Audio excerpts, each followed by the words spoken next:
Good evening, everyone. Once again, we are starting time now. You are welcome to Eretmis Cyber Chat. We do this every Friday night.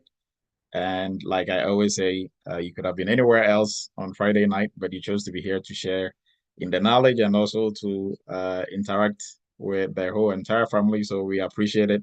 And we are going to make sure, as usual, the hour or so that you spend with us, you are going to gain something that you can put in your toolbox as a security professional or as an aspiring security professional. And tonight, our discussion is going to be on the National Vulnerability Database that we use in the information security or cybersecurity space. So we are starting time now, and you are welcome to Eretmis Academy. Eretmis Academy is the institution that brings you this every Friday night. And I am your facilitator, Dr. Emmanuel Edu. I'm a former United States Army captain. I'm a QSA, working in a QSA company. I'm also the founder of Eretmis Academy. I'm a former professor at the University of Maryland Global Campus and CTC. And I love to share my cybersecurity knowledge and background and experience. And I love to instruct and teach and share the knowledge. So you are welcome. And it's going to be a very interesting discussion tonight. Now, Eretmis Academy, we are CompTIA authorized partners. So for everybody in the family, and when you do join us for Cyber Chat, you get a 20% discount or all CompTIA vouchers that you want to purchase for any CompTIA certification that you are looking to sit for, right? And then also, we always stress on this. So if you've taken any CompTIA certifications already and it's time for you to renew, you can always use continuous education and use Cyber Chat as a way to renew without sitting for the exam again, right? So, and we have a WhatsApp group at Eretmis. We have a WhatsApp group. You can join the WhatsApp group to learn more about cybersecurity, and also for our activities that we do within the cybersecurity space, we post it on there. Cyber chats are posted on there on regular basis, so you can also join as well. And the link will be posted as we are moving on with the discussion. Right. And for our YouTube channel, we are transmitting live on our YouTube channel now. All cyber chats are posted on YouTube. And basically, our foundation on YouTube is just cyber chats. All cyber chats are posted on there. We hit 100K milestone a while ago, so we just got our plug.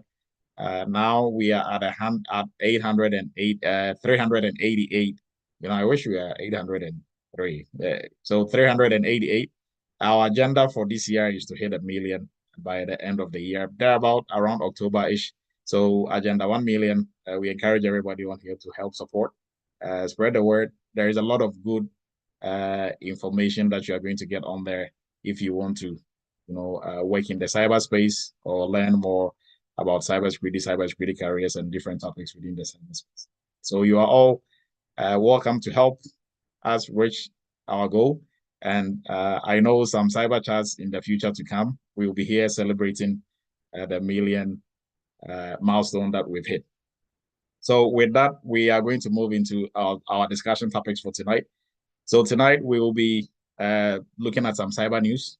We open the floor for at least 2 or 3 or 4 people to contribute to the cyber news, and then we will look at the National Vulnerability Database as our discussion topic for tonight. So before we jump into the cyber news that Dr. Edu is bringing to us tonight, I'm going to open the floor for at least 3 people. Please raise your virtual hand, and we will allow you, if you came across any news that borders on cybersecurity that you think is newsworthy for everybody else within the family to also hear, you can raise your virtual hand and bring it up, and we will discuss and then move on. But I have 2 that I'm going to talk about tonight. So anyone from the audience with any cyber news for us tonight can raise your hand and virtual hand, and then we are going to give you the floor and we will move on.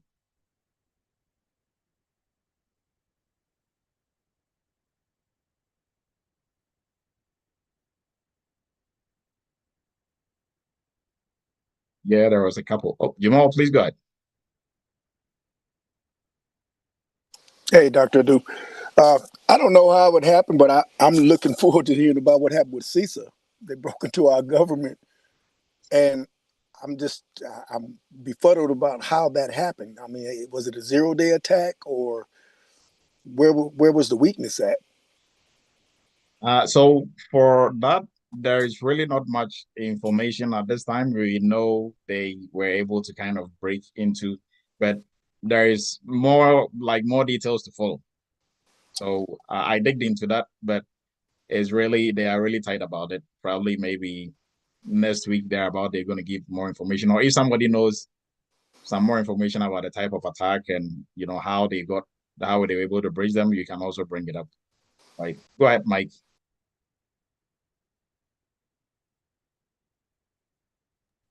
Oh, did you say Mike? Yes.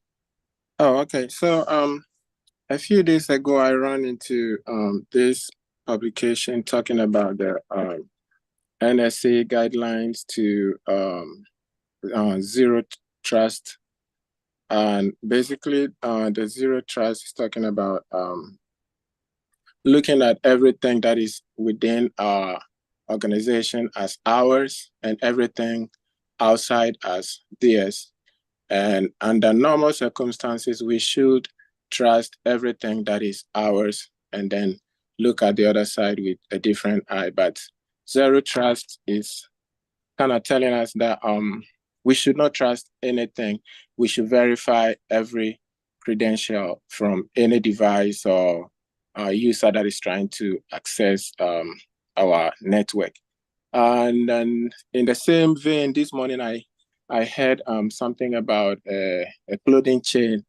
They experienced a data exfiltration, but then they reported that they are even though users' information were taken, they couldn't take the PIIs. So I was thinking that it connected this for me, thinking that probably they had a good segmentation practice. That's why the exfiltration did not impact their PIIs. So that's what I ran into this week. Okay. Thank you, Mike. And I think so what Mike was saying, like the broader perspective to look at it, is not just them having a good segmentation, but what is the keyword that everything falls under in terms of the controls you put in place during design? Anybody? Or $5? Like, what area of security do we focus on putting layers of defense in place? Not the concept defense in depth, but defense in depth also falls under a specific area of cybersecurity. Could it be networking? The network? No. So this is like a conceptual area of security, right? It has to do more with design. Data loss prevention, a good setup of data loss prevention. Oh, okay, not really. What about hardening? Yes, hardening also falls under that concept. Could it be data loss prevention? So data loss prevention, hardening, which data loss prevention is part of, defense in depth, all those concepts, they fall under a broader umbrella of cybersecurity. How do we call that broader umbrella? Risk management, isn't it?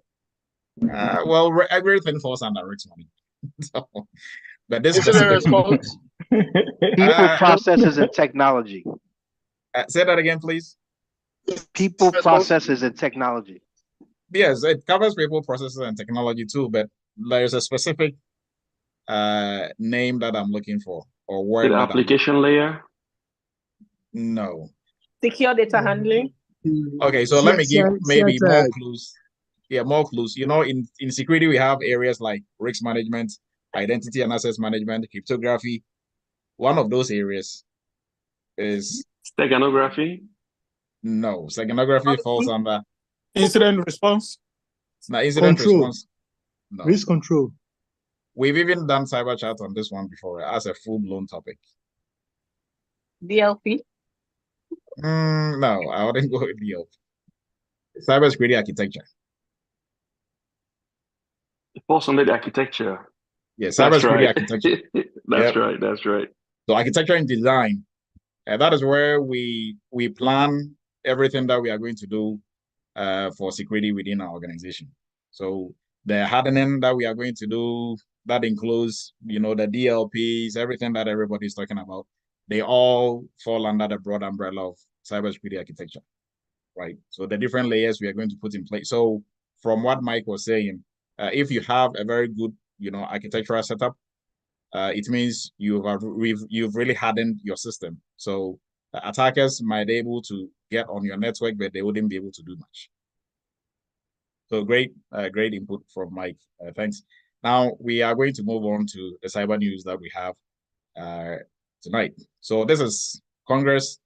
Now there's a law that has been passed by Congress, which is in the right direction, because I always complain that in the United States,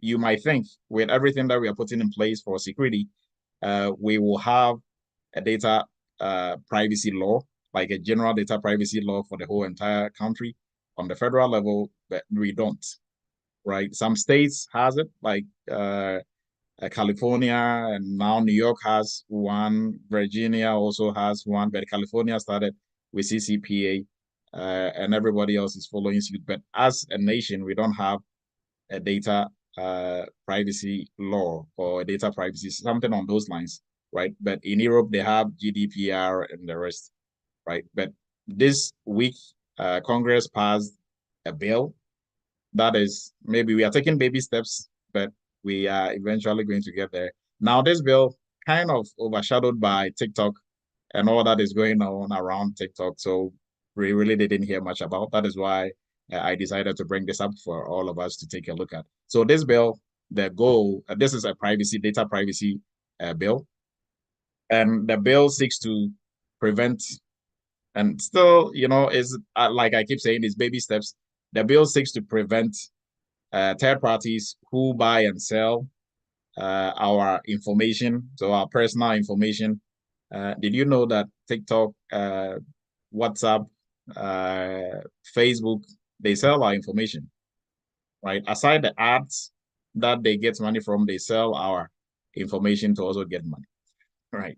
So, and there are, professional brokers who buy and sell this information. Now, this bill that has been passed, the goal is to prevent these professional brokers from selling any of these information, any of the American information, right, to our enemies, quote and unquote enemies on the national level. So eyeing China and Russia, right? So geopolitical adversaries. That is how they put it, right? China and Russia. So this bill is preventing. So if you're a third party and you could do that in the past, now when it is fully passed, if you do that, that is going to be a crime, right? But what this bill didn't really cover was they are only targeting the data brokers who are just third parties buying from Facebook, Apple, and those folks. But they really didn't target the main giants who are Apple, Meta, and the other big tech companies and social media companies. So maybe the next bill or something, they'll come up with something later on. So these companies, they still can do whatever they want with our data. There's really not much regulation around what they can do with customers' data. Unlike GDPR in Europe, where it is advocating for how companies use customer data. So at least, there is a bill that is targeting at least one group within that space. So maybe eventually, we are going to get there. So you can look more now. This bill was passed in the House. It is heading towards to the Senate, just like how the TikTok passed the House and then went to Senate. Same deal, right? So that is one of the big news that I thought everybody should know about. And now this other news we are going to look at, it borders on credit card and debit card information. So it borders on PCI. And I also thought we should bring this up. Now, there is a bank, not such a huge bank, but probably I might be mistaken, right? A bank located in Massachusetts. They canceled most of the customer debit cards that they issued to their customers because one of their merchants an unnamed merchant, their network was penetrated or their network was breached. And the attackers, they were able to stay on the network for 8 months, right? 8 months before the merchant was aware that they've been breached and the attackers were on their network the whole entire time.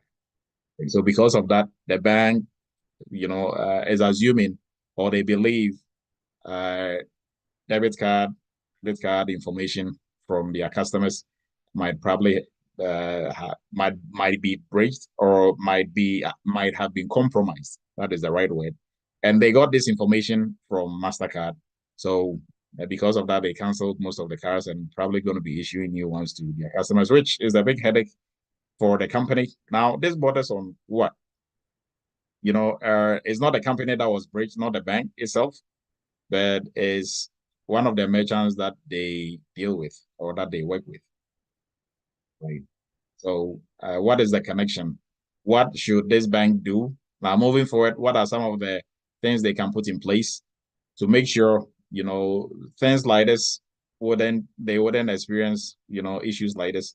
Go ahead, T.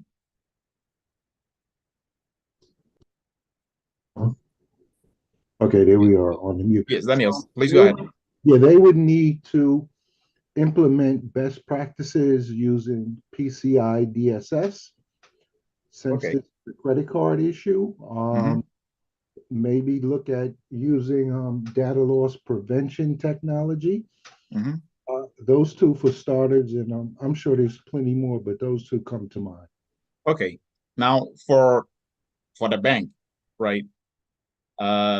What can they do? So all the things that you said is right, but they were not the ones who were breached. So the attackers were not on their network necessarily. But then the attackers were on the unnamed merchant's network. So the bank is dealing with a third party. What can they do?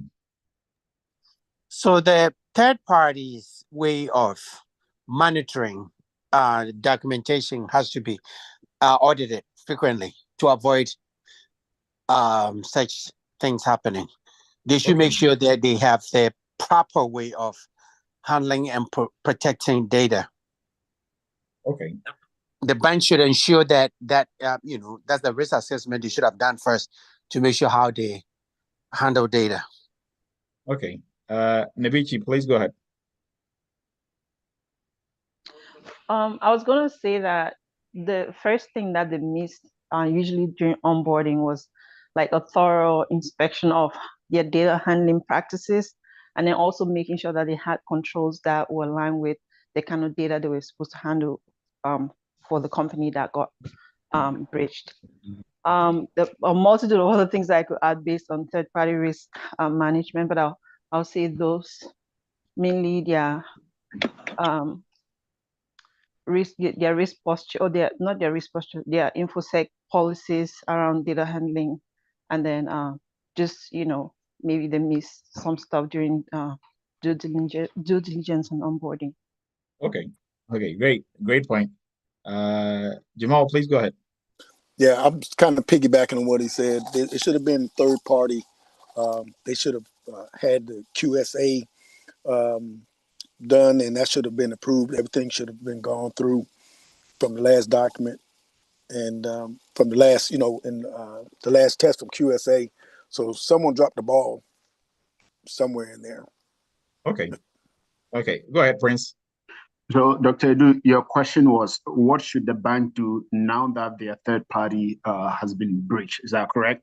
Yeah, moving forward, I mean, what are some of the things that they can do to make sure they don't find themselves in such a spot? Okay, well, I think first of all, the most feasible thing to do is to drop that merchant or third party and then go with another third party, because clearly it looks like the third party that was breached didn't have proper controls in place. So I don't think it's proper or it makes sense for them to continue to do business with that third party, cut their losses, and then go with another third party. Make sure they go through that third party risk process to verify the new third party that are going through, to make sure that they have a proper controls in place, and then change that third party to another one. Okay, great point. Ucheba, and then we will take Eric and we'll move forward.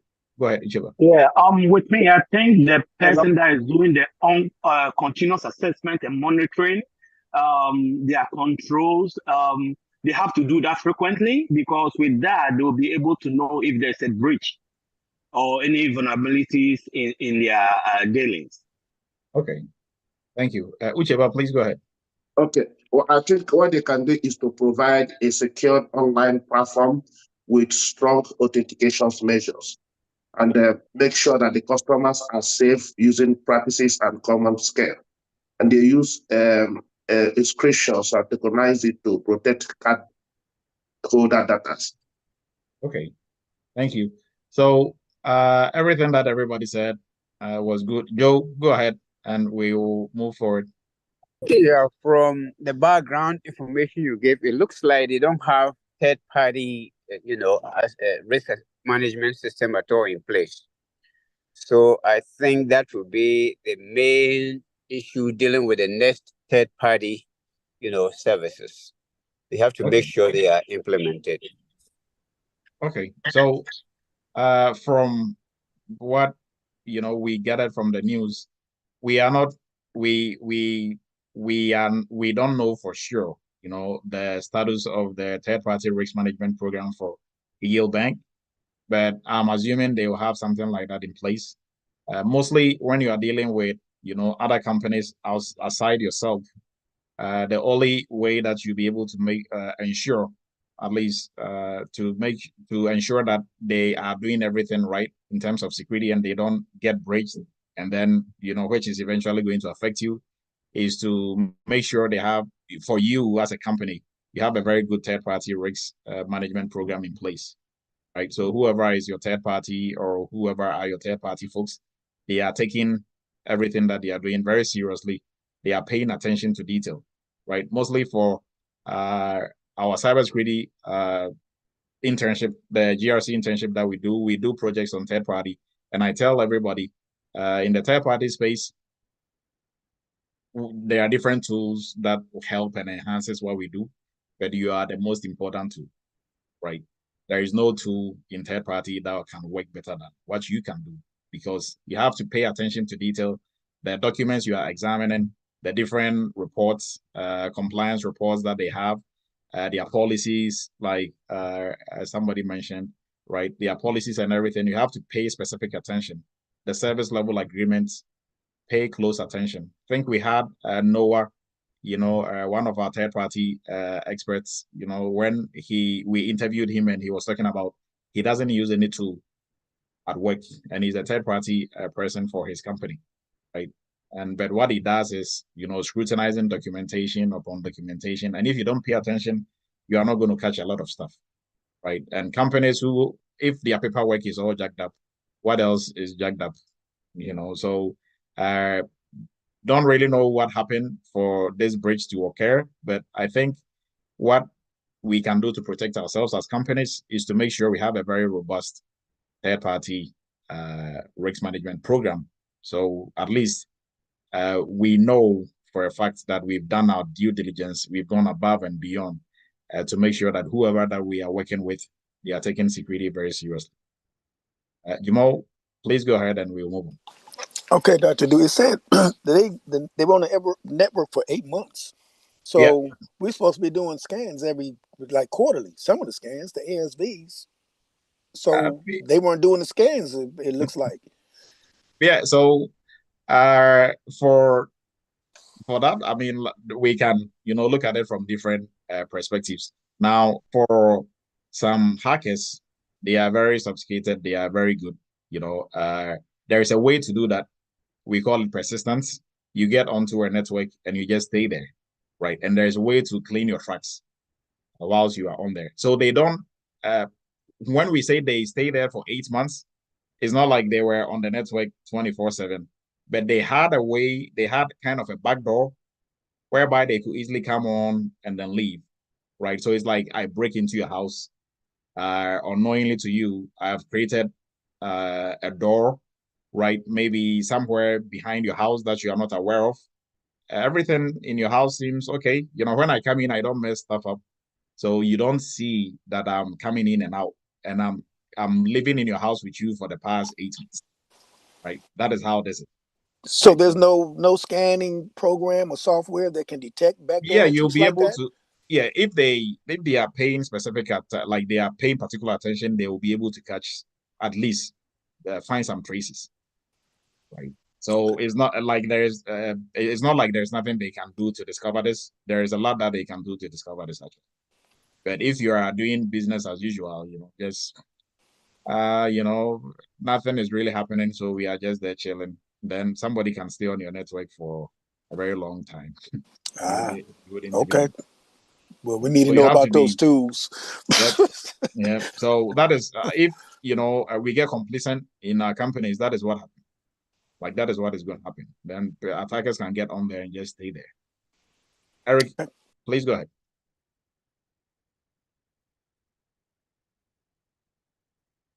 Eric, go ahead. I want to know if the bank doesn't have any penetration tester that they employ to be testing their systems, whereby they know there might be some kind of vulnerabilities or a breach with regard to what happened. Well, they didn't say, and we don't know that for a fact. So maybe probably like doing pen testing, they probably also run into this. So that could have been a way of them discovering also as well. So yeah, that is an option. Andy, please go ahead and we'll wrap up and move forward. So, Dr. Du, from what you said, anything, it could have happened to anybody. It could be the bank itself happening to them. So the best, it's already happened. To avoid that happening in the future, I believe is finding the root cause of the whole thing and tackling it so that it will help the bank as much as helping the third party. Because if you don't know the root cause and you just go ahead and fire them because that happened, you don't solve the problem. It can come again from another angle. So just like, so as it just so happens that is the third party that be the target. How about if you are saying fire the third party? What if it happened to the bank itself? Would you fire yourself? Then they'll fire themselves. Yeah, but great point. Everybody made a great point. So with that, we are going to move into our discussion topic for tonight. That is the National Vulnerability Database. What is it? What do we use it for in the security space? What are the use cases? And what are the components of the National Vulnerability Database? So, but before we move on, so everybody has been to the doctor at least one time, right? Now, when you go to the doctor, I'm no medical doctor, but not a medical doctor. So when you go to the doctor, right, and they are diagnosing you, you have this type of illness or this type of, disease. Do you think they have kind of like a database that based on your symptoms, they'll be able to reference and say, okay, based on these symptoms, it might be this or it might be that, right? And then that together, so based on your symptoms together with some other tests they are going to do, well, how do they reference that? I mean, anybody in the health space can speak to that. Do you have any database that you refer to? I mean, how do you determine the type of sickness? And how do we know all the sicknesses that are out there, right? All the illnesses that are out there. So the health people, now this is your call, right? Eric, go ahead. Apparently, we use like cases that have happened before in the health sector. That's what we do. Frequent cases and similar diagnosis and symptoms will help us to also diagnose another person if they have the same symptoms. And with the labs and everything, that goes into it. So that's how the doctor is able to make that decisions based on experiences and stuff like that. Yeah. So my follow-up question is, those symptoms from other patients, who document those? And if that was in hospital A, how will hospital B get their hands on that information? We have a portal that right now is going through all the health sectors use the same portal. So it's like information is being transferred from one healthcare center to the other. So that's what they use. Okay. So we'll move on to Rainey, please go ahead. Well, I was going to agree with what he said. They do use the ICD-9 code and procedure codes to identify certain diagnoses because in some cases, they may not have been the one time. It could have been several patients that came in with the same similar diagnosis. So we do that. But when he said about going to different medical centers, if you have a provider network, that's what they do. They share information if you are inside of that network that belong. Like we have Inova in Virginia, and anyone that's affiliated with Inova, then they would have access to that diagnosis and information. Yeah, so you mentioned something at the beginning. You said you had something that we draw from. Can you say that again? I was saying that. Okay, so we have the ICD-9 code right now. It's ICD-10. Like, what is it? It's a diagnosis code that we use, and we generate everything from those codes. You get paid on, they get paid under those codes. So that's what triggers a lot of the information. Most of the time the doctor say, what was the diagnosis? And you say it was, 7834 or whatever. But yeah, those diagnosis codes are serious. Okay. Great. Thank you, Rainey. Andy, please go ahead. You're welcome. So I say is the lessons learned. That's the purpose of a lessons learned. So whatever has happened before, they must have some kind of documentation. So if they need to reference any of that, they can get it from lessons learned. Okay. Anybody else?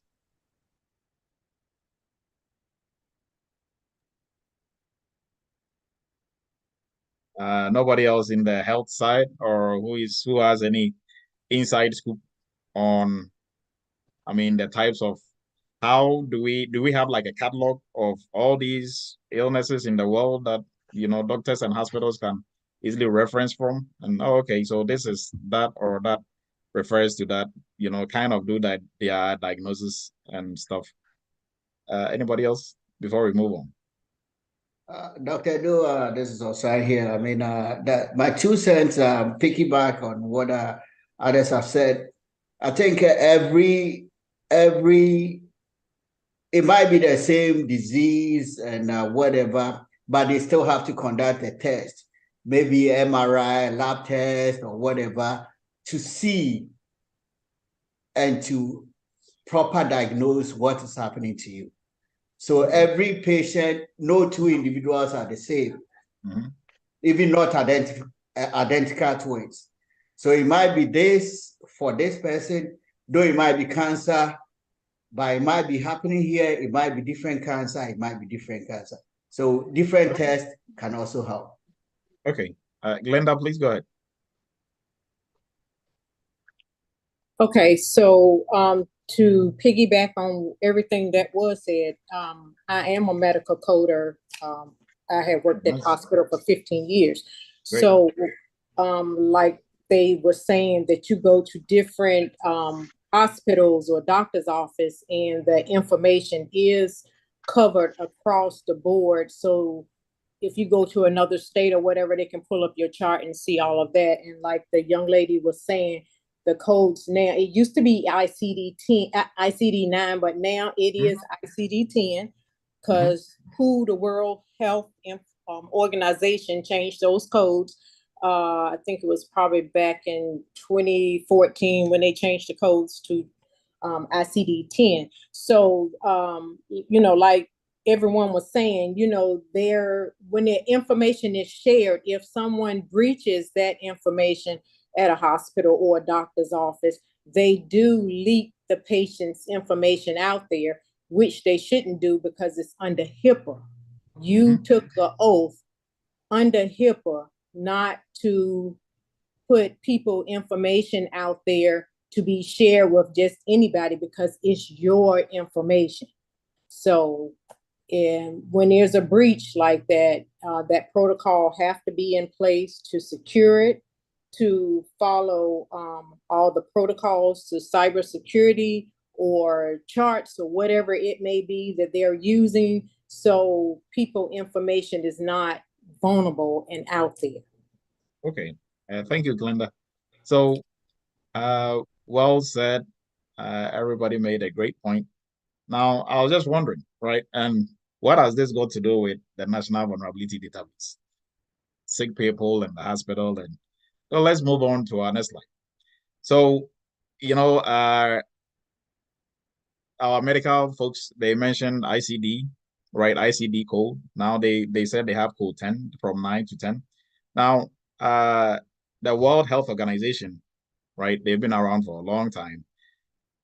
They thought it wise to come up with a system whereby they're able to catalog all the different diseases and illness to have kind of a common database where we can, regardless of where you are in the world, you know, all hospitals and the different softwares and different vendors that you are using, they all draw their information from this database, right? So if there is a certain type of disease, that is why, you know, you go to the hospital, they do the various tests, they're able to tell you, you know, it fits this type of illness, and they start treatment on those lines. And then also, I think like with the code, I don't really know like the spin-off with the code, but maybe probably based on the disease, they gives it like that gives it the number, which is going to be the code, or I don't really know how that aspect works, right? But I know they have kind of like a collective resource whereby they are able to. So, and I think this is based on as human beings, as we are living, we get ill, we get sick. That information, the type of illness, the symptoms, all that is being documented, and that is how they came up with this. So it's a globally used for diagnosing, you know, different type of illnesses and also for health management and clinical purposes, right? So on the health side, when we are sick as human beings, you know, there is something for us to bounce off, maybe our symptoms and everything else to, you know, get the type of treatment that we need, right? And there are different, you know, resources like the PubMed and the rest that hospitals use. And then also, like we were just discussing, they have different softwares whereby if you were in New York and you go to Virginia, they'll be able to pull up your medical record and the rest on there as well. You know, so we have that system to help manage our health, you know, how we live and how we do everything when it comes to good health or like our health management in general, right?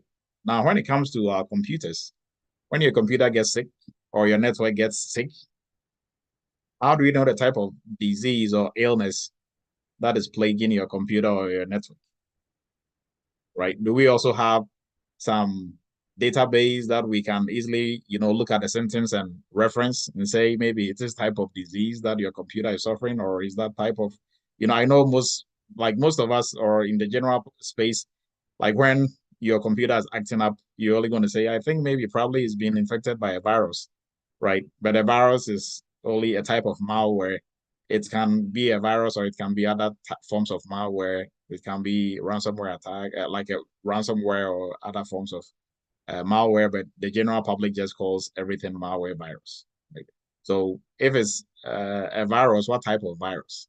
Or if it's not a virus, what really is wrong with your network or your system that can, you know, enable attackers to easily get onto your system, or attackers are the ones who infected your system in the first place, right? Do you think it makes sense, as we have in the health side, to have something else also for, you know, the computer side or the IT side? So when our systems are sick or they are not acting as they are supposed to, we can easily reference from and say, okay, it might be this or it might be that. That is where the National Vulnerability Database comes in, right? So vulnerability, simply a weakness in our system. Illnesses and diseases are also weakness in our bodies, right? So they kind of follow similar trend. So for our systems, our networks, vulnerabilities are weaknesses that we identify in them. And those weaknesses can be man-made, or it can be made unintentionally, or it can be we configuring things wrong. It can be a whole host of, things, right? Now, these types of vulnerabilities, what are the symptoms, and how will we be able to really identify that, what happened to your system, or what happened to your network? If it happens to a different system or a different company's network, how do we reconcile and ensure that, oh, it's the same type of, vulnerability that you're experiencing, right? And what are the remediation, or how do we fix it? Just like when you go to the hospital, you are sick, they've been able to identify this type of sickness. This is how you are going to treat it. And they give you a whole list of things you have to do, right? And medications that you have to take. Now, on the IT side, when we find these vulnerabilities, how do we also fix it, right? What are the recommendations? And so just like how on the health side, they are sharing information and they have a common database and common resource that they use, same thing here. So in the whole world, if somebody knows anything different, they should let me know. But as far as everybody in the cybersecurity space and information security space, as far as we know, the National Vulnerability Database is the only common place or the only resource that has all the known vulnerabilities, keyword is known, all the known vulnerabilities in the world, at one spot. And that is what everybody uses in the world, right? And this was created by the Department of Commerce, and specific department that created this under the Department of Commerce is the National Institute of Standards and Technology, that is NIST. So NIST was tasked to come up with the National Vulnerability Database. So the National Vulnerability Database is simply a database or a common place where we have all the information about vulnerabilities that exist in the IT space, right? Specifically looking at it, cybersecurity, information security space. So every known vulnerability, and keyword is known. There are some vulnerabilities that are not known yet, 0 days and the rest. If it is known, it is going to be in this database. And this is what everybody uses in the world. I mean, everybody, right? Until somebody comes up with something else, this is what we use. So if you've never heard about the National Vulnerability Database, this is the genesis of it and the idea behind why we have the National Vulnerability Database. It's for the US government, made by NIST, and is open to the whole entire public. The reason for it is to, provide for NIST coming up with this is to provide public service. So not just to the federal and the states government, to the government, but to the whole entire United States and beyond. So outside the continent of US, everybody in the cyberspace, everybody uses this also as well. So we are going to look at the different aspects of it and what it really entails and what really goes into this. But this is the backbone of everything that we do in security, right? Because everything that we are doing in security is to help reduce risks to an acceptable level. Now, risks involves threats taking advantage of your vulnerabilities.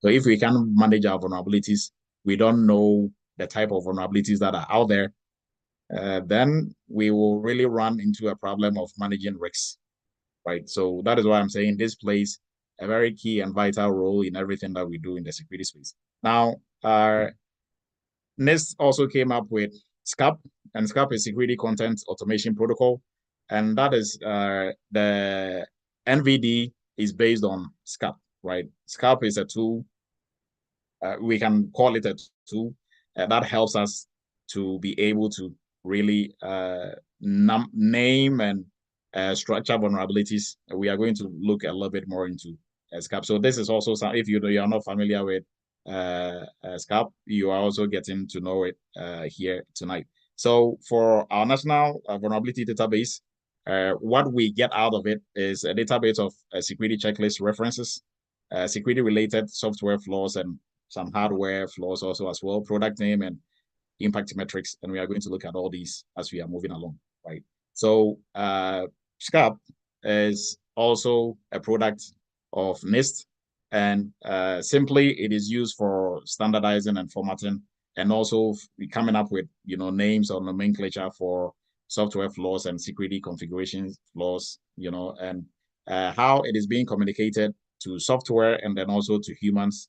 That is where SCAP comes in the picture, right? So you can dig more into this also as well. But this is just a side note.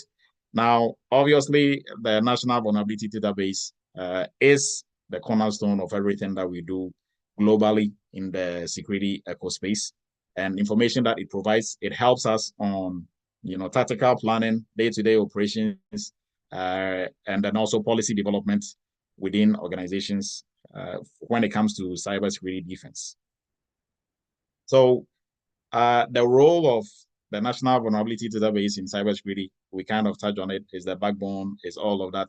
But there are specific areas that it really hits hard, or like specific areas that it makes a very great impact, right? And one area is it enables us to have a centralized vulnerability data, a centralized vulnerability data, right? And then also standardized severity scoring. So the vulnerabilities that we are identifying or that we have in the list, the National Vulnerability Database, they've also come up with a way to score these vulnerabilities in terms of high, low, medium, right? So helps us with prioritization. So prioritizing which of these vulnerabilities to fix first, just like how in the health side for the diseases, they have it labeled where they know, okay, this type of disease, you have to start moving, do A, B, C, without wasting any time. This one we can wait a little bit on. So when it comes to in the health sector, they'll say triaging. Now, when it comes to the security side, we also triage, right? And triaging means prioritizing and ensuring what are we going to handle first, and then followed by what, and followed by what, right? So in the vulnerability space, we can have a bunch of vulnerabilities identified. Which ones do we fix first, right? Your company has limited resources and personnel, limited time as well. Where do we put our time and our resources on which of these vulnerabilities? So the NVD helps us with being able to, with the tools or like the way for us to actually measure the severity. So we call it the severity scores. And then also security tools integration.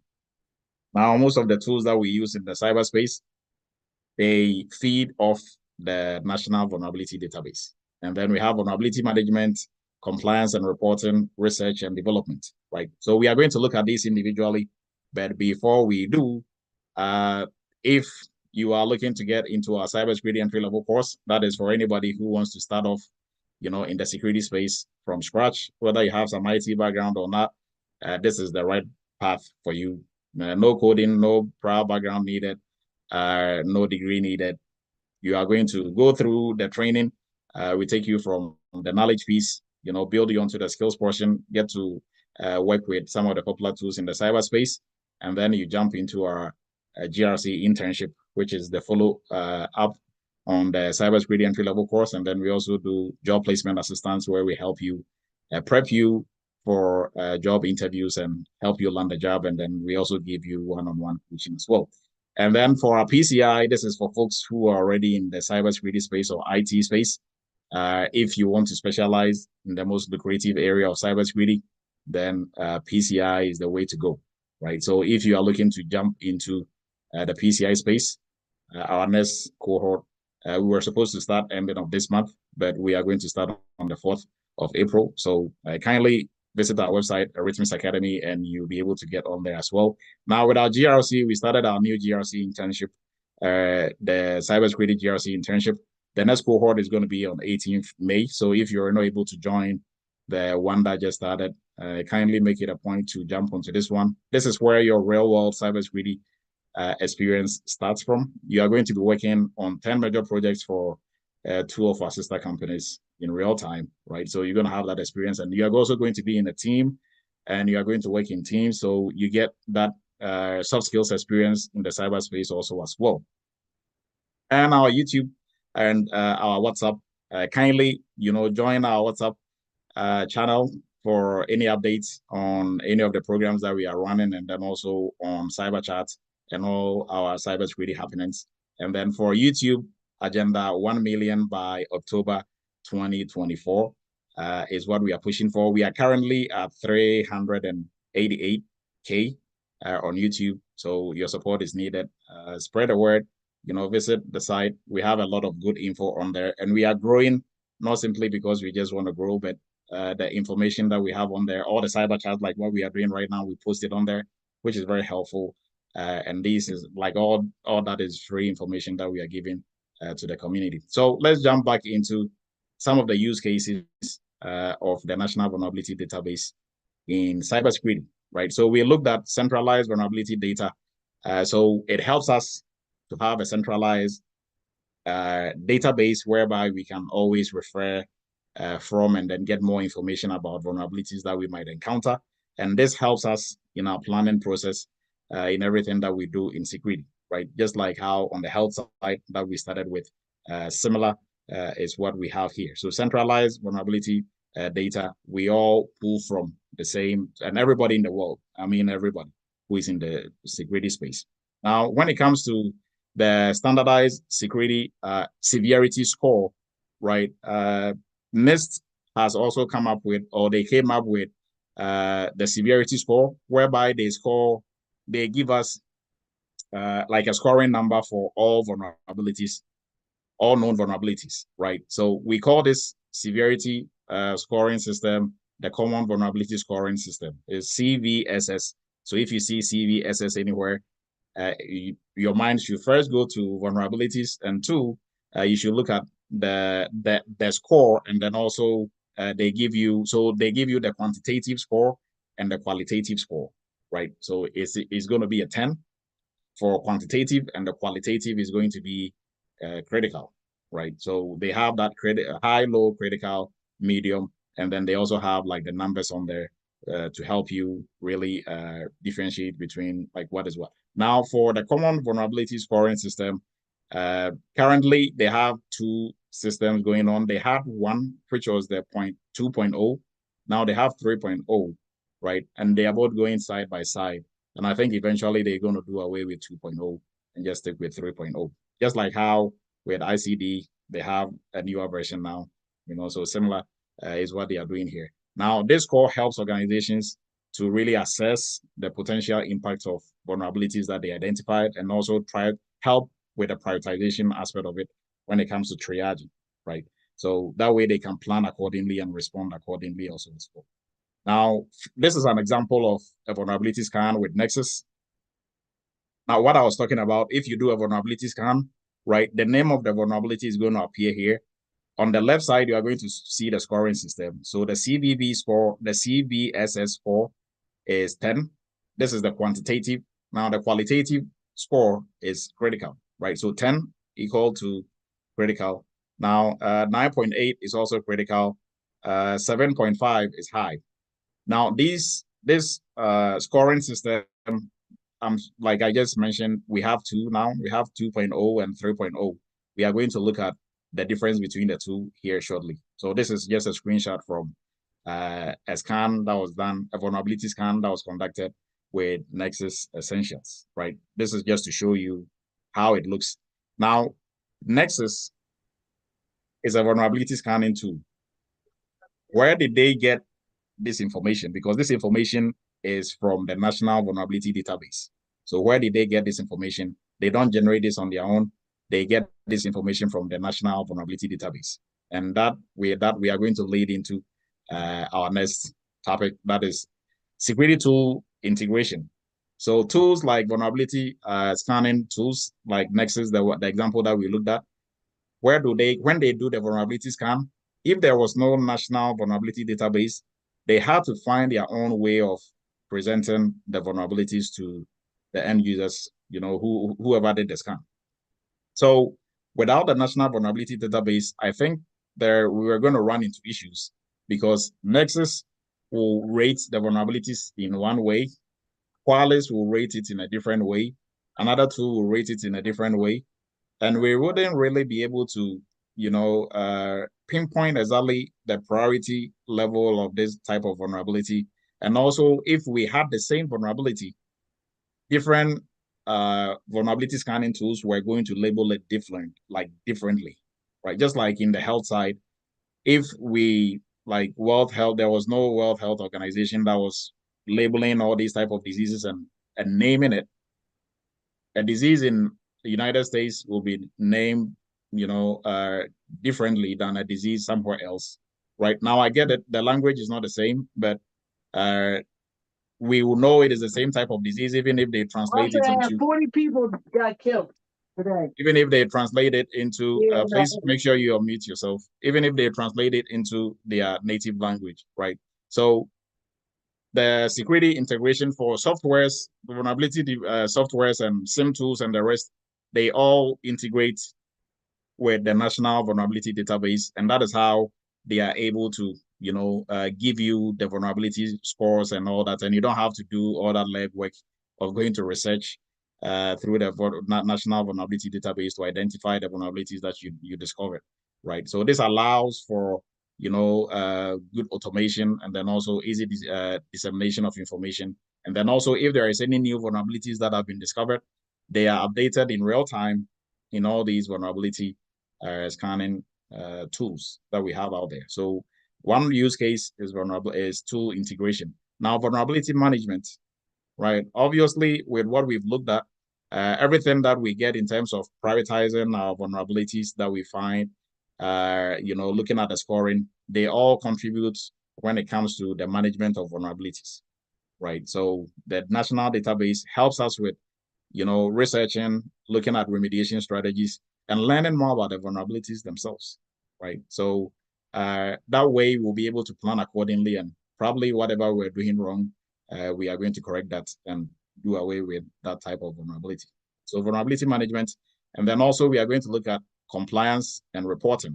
So there are some audits, or there are some security frameworks which, when we used to do audits, we are required to label or use the scoring and the labeling system from the National Vulnerability Database. It's a requirement, actually. FISMA is one. They are also one. If there are any vulnerabilities identified, we have to actually, state the type of vulnerability and label it accordingly, right? So in terms of compliance and reporting, the National Vulnerability Database also helps us with that aspect of security as well. Now, research and development, there are a lot of, now this is a very huge space in the cyber space, right? When it comes to research and development, it cuts across vulnerability researchers, penetration testers, or ethical hackers. How do they research into vulnerabilities that they find, right? When you do pen testing, the National Vulnerability Database and other exploit database from offensive security, they are very useful, because if I'm an attacker and I'm an ethical hacker, I want to break into your system, right? I'll do my scan just like the scan that I showed you with Nmap, or probably like a tool like hackers don't really use Nexus and the rest. They will do Nmap, do a port scan. They identify the services or the systems that you are running or the programs you are running. Now they'll go on Google, check, hey, what is the vulnerability with this software? Google will give him that information. They will go to the National Vulnerability Database, go and read about that vulnerability. If it is exploitable, how easy or how simple can we exploit it? They will go to other databases to check.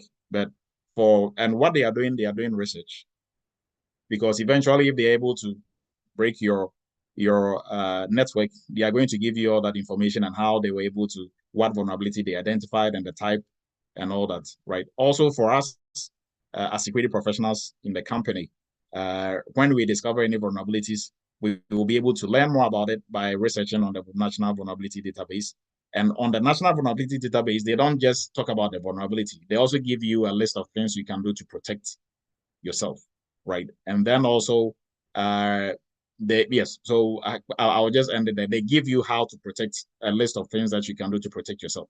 And then what I wanted to say was that they also list the software and the hardware that are susceptible to those types of vulnerabilities, right? So it is a very good tool that you can use for research and development also as well. So now let's go to the components of the National Vulnerability Database. Like, what are the aspects of it, right? There are so many components come together to make it. Now, one key one is the vulnerability scoring system, the common vulnerability scoring system, the vulnerability data, and others that we are going to look at here shortly. Right. So we are going to first look at one big component is the scoring, the vulnerability scoring system. We talked a little bit more about it when we were going through. Now, the purpose of this scoring system is to provide an open framework of rating severity of vulnerabilities that we identify within the cyberspace, right? It assigns scores based on different parameters that NIST has put in place. And we are going to look at some of these parameters as we move on. Now, so we are looking at the purpose. We all know the purpose why we have this, to help with, prioritizing and to know the level or how the impact of the vulnerability, if it has to be taken advantage of by a threat. Now, the scoring metrics, like I was saying, we have two, right? We have the two versions, the 2.0 and 3.0. Now, the scoring metrics is based on some of the factors they take into consideration in coming up with the scoring metrics is the base. They have like environmental scores that they also use to help come up with the vulnerability severity, right? So this is just a little bit about what they do, but they do more extensive. So it's a very comprehensive view on the vulnerability when it comes to this, like the scoring system, right? Now, this is the two versions. So the old version or the old version is 2.0, obviously. And for 2.0, if you were 0, you were scored 0 to 3.9, you were low. 4 to 6.9 was a medium. 7 to 10 was a high. Now with the new scoring, so with the old one, there was no critical, right? With the new scoring, from 1 to 0.1 to 3.9 is a low. 4 to 6.9 is a medium. 7 to 8.9 is a high, and then 9 to 10 is a critical. Right? So this is the difference between the two ratings that we have now. The two, scoring systems that we have now.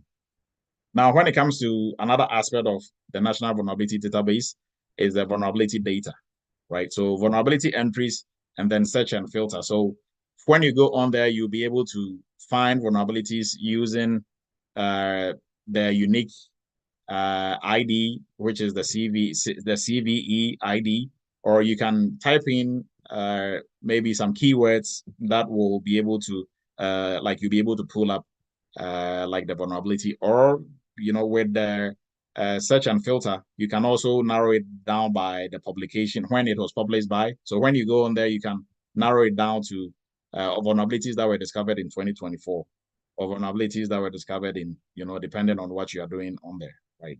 So that is one aspect of the National Vulnerability Database. Now we are going to look at the integration with other frameworks or other standards. So we have the common vulnerability and exposures, that is the CVE system, right? Now this system can also be a whole cyber chat on its own. So we're not really going to dive too much into it, but it tracks all vulnerabilities also as well, looking at it from different angles. Now the National Vulnerability Database draws their vulnerabilities from the CVE system, but then the National Vulnerability Database also adds more to the vulnerabilities that are already on the CVE system, right? By adding the scoring system and then the impact assessment and references to it as well, right? So you can dig more into this. Tonight we are, diving really deep into the vulnerability side of the house. Now, when it comes to impact metrics, which is also another area or another aspect of the National Vulnerability Database, we have vulnerability trends impact score. So the impact score, obviously, we are using our CVSS score. This helps us to, we've talked extensively about it, to plan and also to identify what to do about these vulnerabilities that have been discovered. And then also one key aspect with the impact, we are looking at the impact as it's we are looking at the impact of the vulnerability in the light of confidentiality, integrity, and availability, right? Everything that we are doing in security, the risks that we are trying to minimize, we cannot minimize risks without looking at confidentiality, integrity, and availability, right? If any of these are compromised, or if confidentiality, integrity, or availability, if any of the three are compromised, then risks would have materialized at that point, right? So the impact is based on these three, which are the three pillars of security, right? Now, vulnerability trends, the National Vulnerability Database also helps us to kind of guesstimate other types of vulnerabilities that will be in there, and then also the trend of vulnerabilities as they come in, right? So with that, we are going to jump into other relevant data that is part of the National Vulnerability Database. So the first that we are going to look at is the Common Platform Enumeration, that is the CPE, and then there's CWE, that is the Common Weakness Enumeration. This is also a very good database. It has all the weaknesses in software and hardware, so also dig into it. It's also really good for vulnerability planning and vulnerability management itself, right? And this is also another platform that also has similar information with software and hardware vulnerabilities that are out there. So all the information is drawn from all these areas to make the National Vulnerability Database. And then also we have security checklists and misconfigurations. All these are also included in there. So different types of, so it's not just vulnerability as it pertains to hardware and software, but misconfigurations and others are also huge vulnerabilities that are in the cyberspace, right? And with that, we are going to look at an example of how the vulnerability database looks like. Now, for everybody, for learning purposes, once we're done, just Google NVD or NIST NVD in Google. It will take you directly to the page. If there is a little bit of time, we can just, go on there and have a look, right? But if, let's say, you go there, you search for a vulnerability, it's going to look something like this. And for all vulnerabilities, I failed to mention this. All vulnerabilities, they all have, they've all been labeled, right? They all have a name of some sort. Now, their names are not, they have their names, and then they also have their vulnerability numbers. So the vulnerability numbers, they are what we use to search for these vulnerabilities, right? And there is no one vulnerability that has two of these numbers. It's just like social security number. I'm not sure if one person can have two or more social security numbers. It probably is not possible. So same thing, they are labeled using the CVE system, and the first four, like you can easily tell, is the year, and then the CVE system gives it the vulnerability, the number, maybe probably the time it was discovered. So if we are labeling and we are at 741, the next one that will be discovered probably is going to be 742, right? Now that I'm speculating, I don't know that one for sure, but I'm assuming just logically that is how it is going to follow trend. Now I know this for a fact. This is the year always. So for this vulnerability, you see how they have the description, the reference, right? Then when you come down here, sometimes they'll have like the systems that are affected by this and the software that are affected. And if you were on the page, it will give us some insights into how we can fix these vulnerabilities. So with that, we are going to move on to the impact of the National Vulnerability Database when it comes to cybersecurity in general. I think the case has been made. The impact is huge, right? Without the National Vulnerability Database, I don't know what, frankly, we would have done in security, right? We would have all been around not really knowing what to do when it comes to vulnerabilities that have been identified. Because of this, we are able to share information. When we identify a vulnerability in New York and we put it on the list, somebody in Tokyo will be able to reference and see that, okay, so this is the vulnerability, these are the symptoms, and these are the systems it affects. And when they have something similar, they will know, they can easily reference using the same vulnerability number, right? Now that the same vulnerability can be in Tokyo and can be here, and we wouldn't know that it's the same vulnerability. So the National Vulnerability Database is a brilliant idea. And I think they kind of mimic the health side, right? They kind of probably borrowed the concept from the health side. So that is why they have that similarity. That is why we use that also to make it kind of make sense, right? The grandpasta make it make sense. If we can understand from the health perspective and we are all sick, we go to hospitals, systems also get sick. So how do we go about identifying the type of sickness and the type of illness? That is, so the impact is huge. Now there's some twist to everything that we talked about, right? There is always a legal disclaimer. And this is one that is on NIST's website when it comes to National Vulnerability Database. So it states, you know, I took some out because it was a bit longer, right? But it states that the information that they get for the National Vulnerability Database, information on there, right? NIST does not test or try to exploit these softwares that have these vulnerabilities.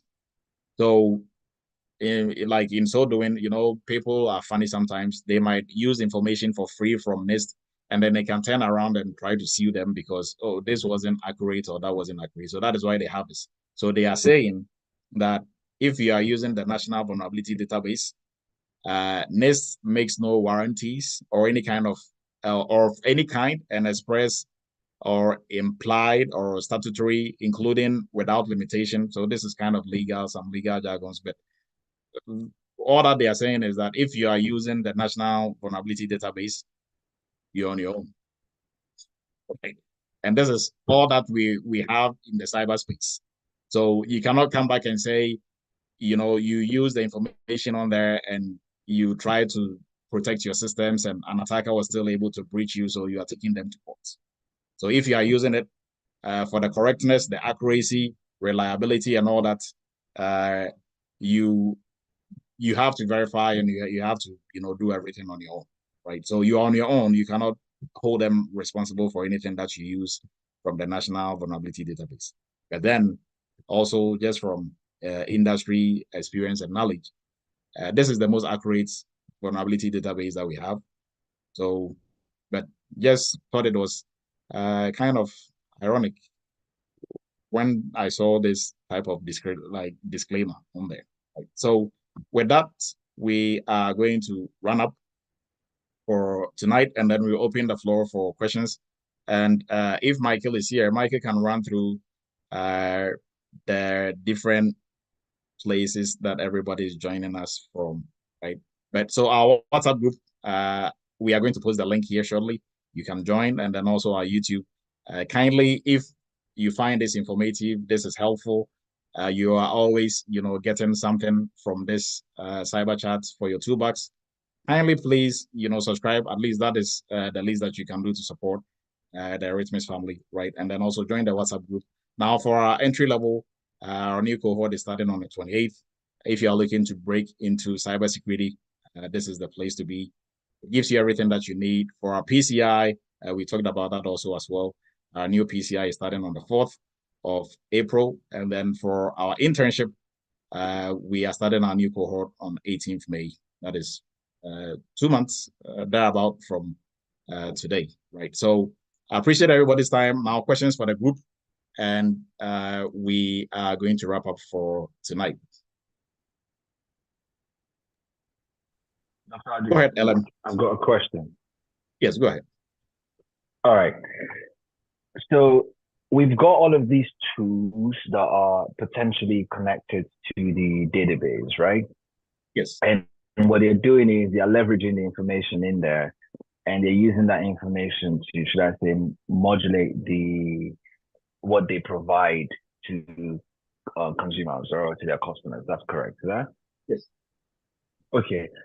So does the what's it called, NVD, do they charge these companies to leverage that information?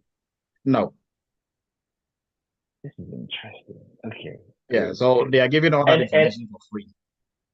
For free, but then also they use these companies to update that database at the same time, right? So the information that they are gathering is from the industry, right? From everybody and information in the public space. So they just gather all that, do some more research on it, score it, and then they'll post it on there. And move on. Okay. And who is accountable? There has to be some sort of like accountability element here that helps with the scoring, isn't it?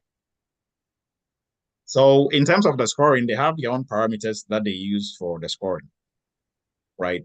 So we can, for that is why like they have like a whole system, the CVSS scoring system, where they had the 2.0 and now they have the 3.0, right? So they have like their own scoring system going on, and they have different. I think we briefly touched on that. They have like different areas that they look at to give it a score. Thank you so much for that. Yes, you're welcome. Ellen, please go ahead.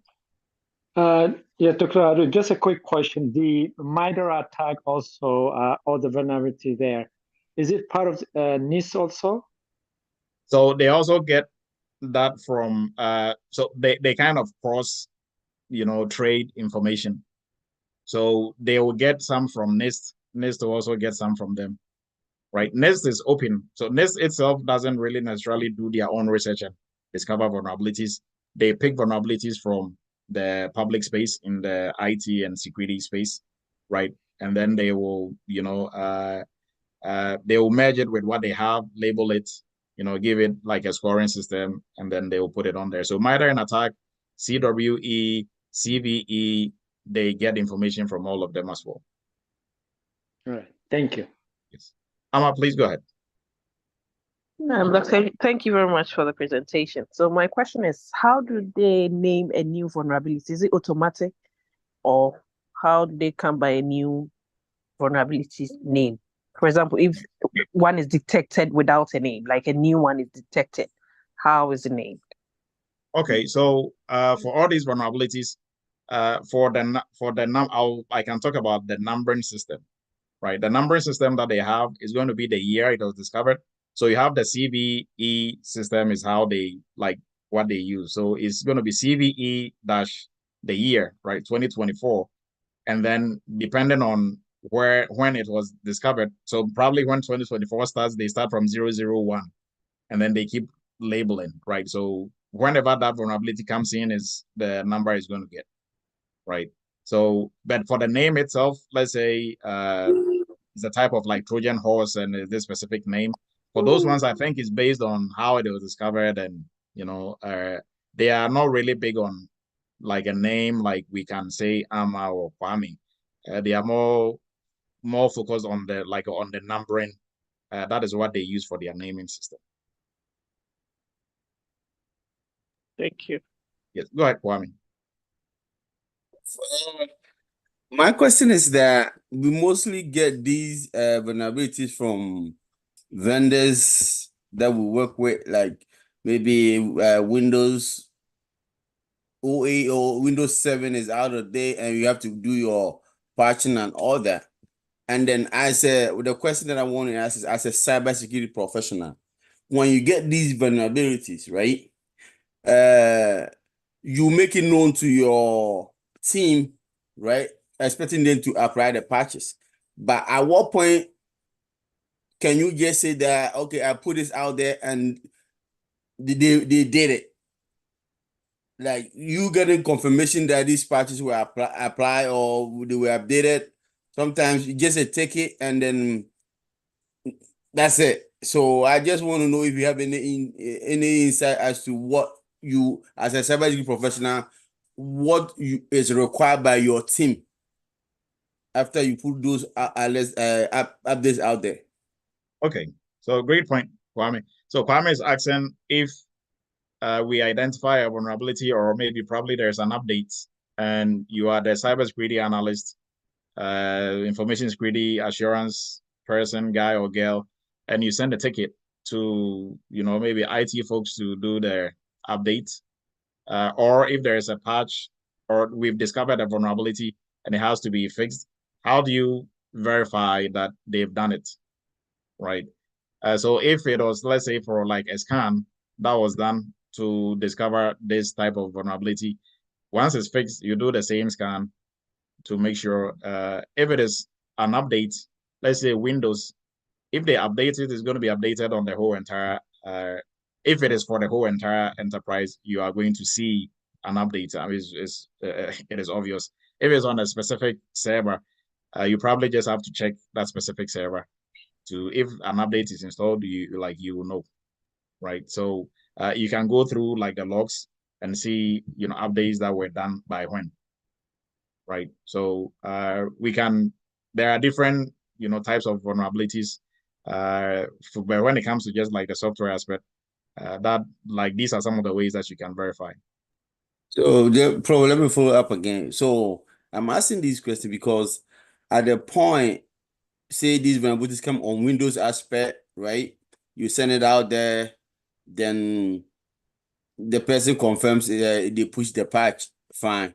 But then mostly when it comes to the Mac, right? Then it is known that most of these Mac patch don't come out, like we barely get them. And it is believed that Mac is autonomous in terms of defense. So mostly not much of patching is applied to Mac machines. Any thought on that? So in terms of the patches, how many times you get patches and all that, it is strictly from the vendor, right? So if the vendor has a patch, they will push it out. If they don't have any, then you're not going to get any. And you cannot create your own patch for Microsoft or for Apple OS, right? The owners of the software, they are the ones who are always going to come up with a patch or with the updates. So as you get them is as you install or as you are going to patch or update. But if you don't get any, you just don't get any, there's nothing that you can. Right?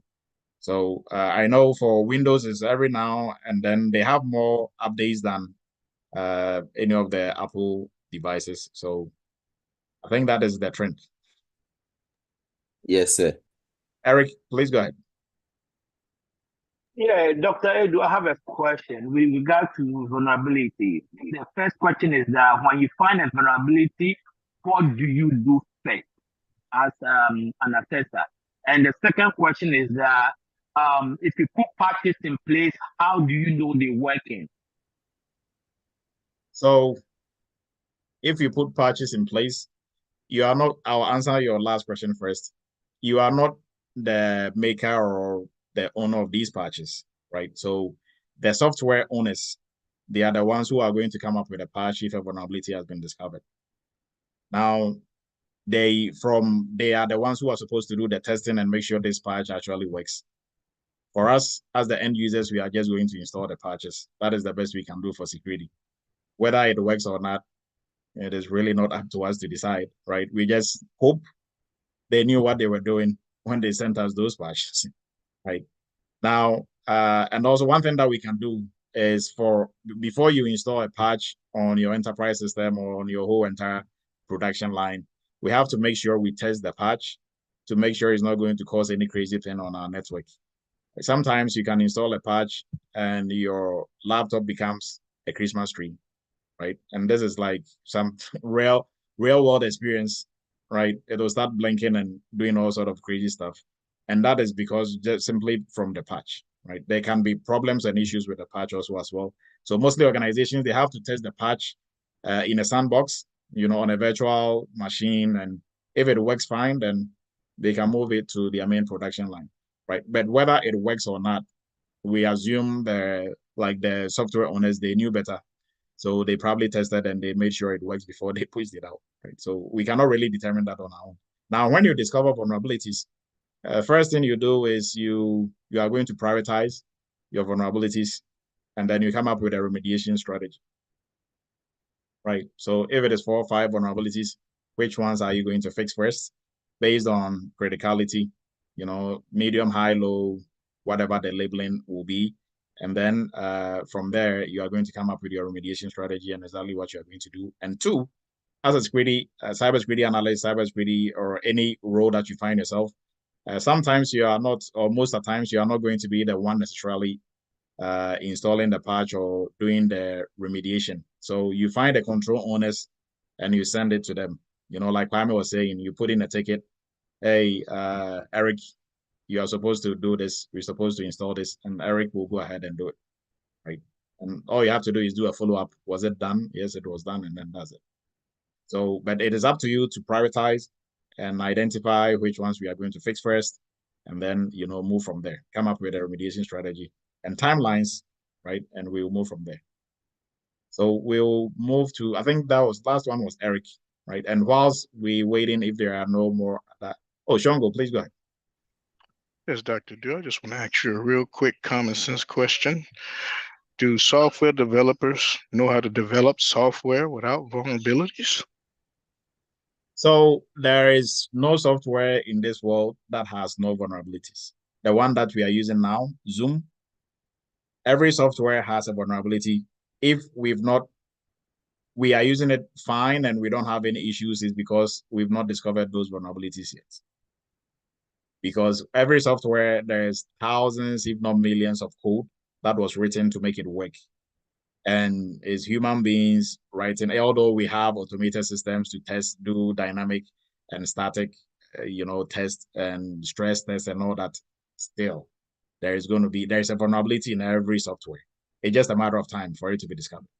Right? So that is the best that we can do now. Maybe it is always going to be there because there's a lot of moving pieces when it comes to software. Even with hardware, same thing. A lot of moving pieces. So what we think is secured now, or something that we are doing, somebody will find a way around it, and it becomes, unsecured. So we have to find another way to make it better. Just like how we've had like a couple of encryption algorithms. Probably when they came up with encryption like the DES, they thought it was the best thing that ever happened. It was the strongest. Somebody just cracked it. Oh, well, we have to find another one, right? So software, there's always going to be vulnerabilities. Known ones can easily be fixed. Unknown ones, when discovered, becomes 0 day until we find a fix for it. So there's always going to be, but the best that we can do is to train our software developers, make sure that they are following best secure coding practices. And then also from design perspective, right? Now I think most companies are shifting from that mindset, because security shouldn't be an afterthought after you've designed and you've done your software already. It should be the whole entire process from concept to design to actually writing the software. Security should be part of everything that you are doing. So it should be inbuilt. It shouldn't be an afterthought. So you're not going to finish building your house and you're like, what can I do for security? Right? Security should be part of the whole entire concept from scratch. So that is how we will be able to prevent some of these silly mistakes, that will cause us gravely or cause the company gravely. So maybe that is my 2 cents on vulnerabilities when it comes to software. All right. So with that, some shout outs to everybody who is joining us. If you didn't put in where you're joining us, you can still do. Eric from Toronto. We have Frank from Lagos. Thank you. It's, I think, past midnight in Lagos. Dallas, Brian from Dallas. Talks from Dallas. Chicago, Andy, Sam, Cincinnati, New York, Daniels, Evans, Minnesota, and there are some hands up. I'm going to give you the floor. Atlanta, Felix, Texas. There's a lot of Texas. I think Texas might probably eventually win the live event. A lot of Texas. Georgia, Mike. New York, Bronze, Elijah. We have Abina from Frederick, Maryland. Glenda from North Carolina. We have another Maryland, Rosie. Vegas. Oh, Vegas. Richard from Vegas. Prince from Illinois. No, not Illinois, Chicago. Okay, Chicago, Illinois. We have, Vince from London. Oh, Vince, thank you. It's probably like 3 a.m., 4 a.m. in London. Maryland, Uchiba from Maryland, and the list goes on. So, okay, Abiyomi from Nigeria, and the list goes on. Yeah, I appreciate everybody's time. Good luck. Please go ahead and we'll wrap up for tonight. Oh, so it's not really a question, but I was just thinking loud about the legal implication Nis was talking about. So I was like thinking, let's say WHO say, oh, there was a disease and we found a medication, a vaccine, but if you take the medication, if you die, it's not our fault. Like it put a hole in the, like nobody's will be scared to take that vaccine. So if they're saying if you use this, you follow this step and you get hacked, then you can sue us. So I will start having issues with, following what you're putting out there. Okay, so there is this, hey, like people and companies, some people just love litigation, right? Any single space that they get. I mean, NIST is a huge organization. So if you take them on and you go to, and in court, we are talking law, not truth necessarily, right? So if they make a good argument, they'll be able to get some money from NIST. But that, is their jail-free card. So they are not saying they are not responsible for the data they have on there, but they are saying when you are using it, you are on your own, right? So you are using it for planning purposes. You are using it for your vulnerability management, but don't come back and say because these vulnerabilities were not exactly, or the severity was maybe more than they put out there, so you are going to take them on. Like that is what they are trying to prevent, right? So I think like there's a case of where I think that is a while where like somebody sued who like McDonald's or any of those companies because their coffee was too hot and it spilled on them and they had an accident or something. I mean, didn't you know your coffee was hot? Come on. But they won. Yeah, because there was no label on the coffee that said it was hot.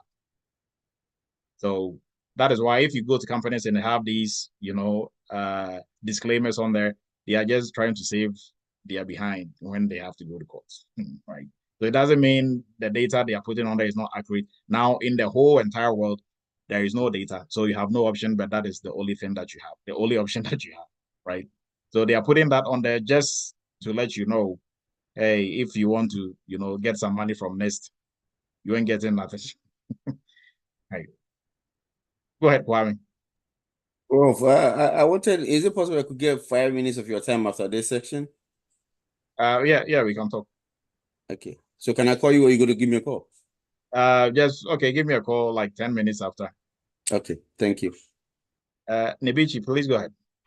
I was just gonna say what you said. It's like it's more about, the disclaimer, let me just give an example. Like when I first came to this country, I saw that they were throwing food away on campus. I'm like, there's a homeless shelter down the street and there are homeless people everywhere. They say if they get sick, they'll sue you even though they didn't have dinner. It's more about, the disclaimer than it is a confidence in your tool, because they know that even if you make a mistake implementing it, you still come and sue us. So use at your own discretion. Yeah, true. And like I've also heard a case whereby there was an accident, right? A policeman was on the scene and he brought out the driver, like the driver was the only person in the car that like he was driving. He brought out one driver who was who was stuck in the car, right? Couldn't get out. As soon as he brought the driver out, the whole entire car caught on fire. So like less seconds.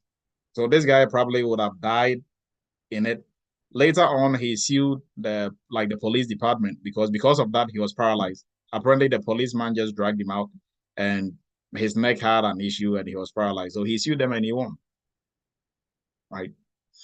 So they always have to be. I mean, people they just love litigation. Even if you are helping, your help can turn out to be wrong. So we just have to be careful. So they have that on there just to save themselves all that drama. Right. Jason, go ahead, and Eric, and we'll wrap up for tonight. Okay, Doc, just to add to that, Walgreens also has a rule that even though the food is good for another week, they throw it out and they have workers watch the food at the back. So you cannot give away the food, and people have started coming there, and so they had even have to add security to watch the food along with the workers. So if they give it to homeless people and they sue, or somebody takes it and they sue, they would be held liable. Also, to add to your police, statement, Doc, the reason why police officers, as soon as they graduate, take off their uniforms in America and in Jamaica, that if something happens and you're on the scene in uniform, it is your duty, once you're in uniform, to act. So even if you're just coming off of the academy, you have to act. And if you don't act, you will be held liable. So that's why they take off their uniforms as soon as they're going home, just to protect themselves. Okay. Thank you, Jason, for that input. Eric, go ahead. And there are some more shout outs on here. Edmond from New Jersey, Benedict, Massachusetts. Yeah, Dr. Go ahead, Eric. Adding to what you're saying, right? We as nurses, we have the Good Samaritan law, whereby if you're going home or something, you see something happening, you can just go and help. But then they too, it's at your mercy too, because they will come after you. And before I became a nurse, I was working at Price Stopper in New York. And what happens is that we were told if somebody, even if you're in the shop and somebody come and steal, just look on for the person to take whatever they want to take and go. Because if you go defending the person, you're on your own. So what you're saying is true. Yep. Glenda, please go ahead. So, like the guy was saying about the food to the homeless, and he is correct, because it's a health risk to give food to the homeless, even though you don't want to see restaurants throwing food out, but you don't know what food allergies people have, and and they can turn around and sue you. Great point. Great. So, I mean, we are learning a lot tonight on the legal side of this as well. So we're just going to give some shout outs. Diallo, New York, Andy from Ghana, and then we have Zachary from NC and Yao from Toronto, and I think that will be about it, right? Everybody else who was on here that I couldn't mention: Monday from New York, Patho from New York, from New Jersey, Walt, New Jersey, Lord, London. Thank you for all the folks who are joining us. It's like 3 a.m., 4 a.m. at your place, but you're still joining us. I hope everybody got something. At least you learned something new tonight, and that is the intent of why we do Cyber Chat, is to inform and educate our community about cybersecurity stuff. So if this is the first time you're joining us, kindly join us again on different sessions every Friday night, 7 p.m. Eastern, and we are going to be on next week as well. I appreciate everybody's time. We are wrapping up for tonight. Have a blessed weekend, and we will meet next week for another edition of Cyber Chat. Dr. Do, I'm going to call you after the other gentleman calls you. Please. Okay. Thank you. Okay. All right. Good night, everyone. All right, Doc. Have Good a good night. Thank you. Morning, Doc. Good morning, Jason.